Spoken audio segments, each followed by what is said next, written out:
For leaders of the Hindu faith, the temple grounds are sacred. No alcohol or meat allowed on the premises. But some priests say they routinely had to clean up beer and meat after parties at the Hindu Temple of Georgia. And as I-Team reporter Randy Travis discovered in his special report, that is just the beginning. Randy? That's right, Russ. Amanda, the Swami who runs this Norcross Temple sure talks a big game. But as you're about to see, critics claim this place has one true mission: pocket as much money as possible.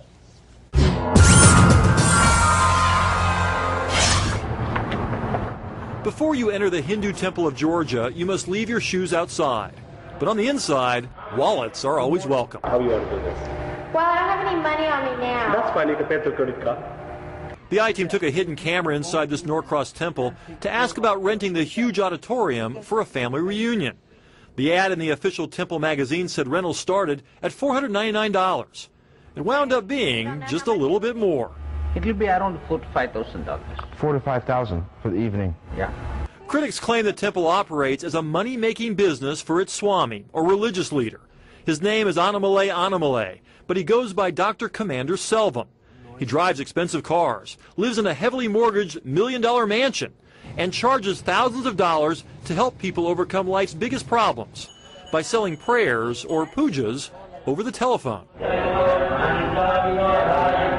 But even some of his priests are now giving Dr. Commander a new title: King of Greed. If a person comes to the temple, his first motive is how to get money from that guy. These two priests once worked at the Hindu Temple of Georgia. They came from India last year, excited with the chance to work with a holy man. The excitement quickly evaporated. He is self-proclaimed. So they filed a complaint with Gwinnett Police, hoping to put a stop to what they say they witnessed: the Swami swiping credit cards multiple times, overcharging people who called to ask for his blessings. But the worst insult for these priests, they say they had to clean up meat and alcohol left over from non-Hindu parties inside the temple auditorium. We are ashamed of doing that kind of duties. Meat and alcohol are serious issues among most Hindus, especially in a temple. Temple should be free of all these things. Even the building the temple is in? Even the building the temple is in, even the premises of the temple, no smoking, no alcohol, no meat, no questions. So when the I-Team showed up to ask about renting the auditorium, we made it clear our one-night family reunion would involve lots of alcohol and piles of barbecue. Could we cook it outside and bring it in, or? You can cook it outside and you can bring it. But we didn't just ask the temple's chief priest, Sharma.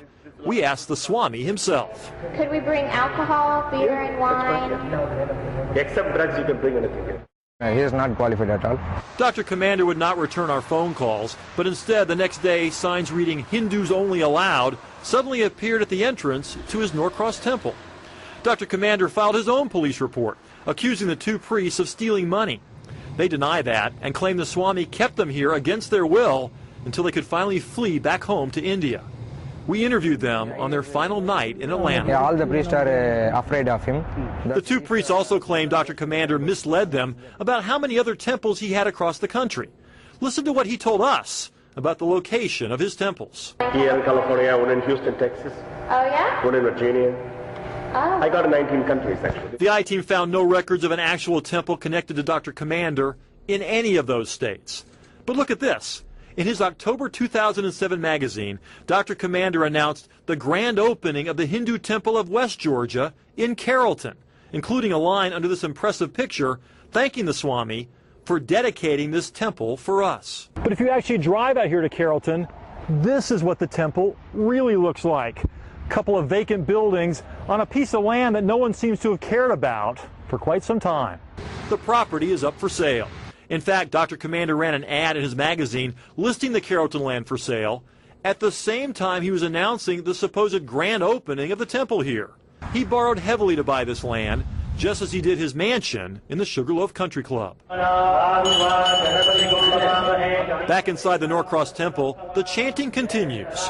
Pujas, prayers for a price. You can give some donation. Oh, I don't have to. I think it's in the car. My wallet's in the car.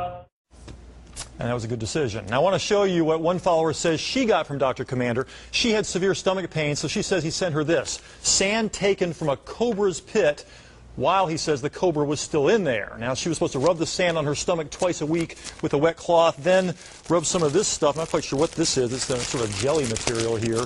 And for this and some prayers, she says she paid or was charged $13,000. She is fighting now. She's complained to the Better Business Bureau, hoping they can help get back her money. He says this was a holy secret recipe. Did she feel better? No, she's actually sicker, to be honest with you, Amanda. that's By the sad. way, Dr. Commander faxed over another statement to us late this afternoon denying any credit card problems there at his temple. We'll have his full letter posted on my blog on myfoxatlanta.com tonight. A lot of reaction there already. Absolutely.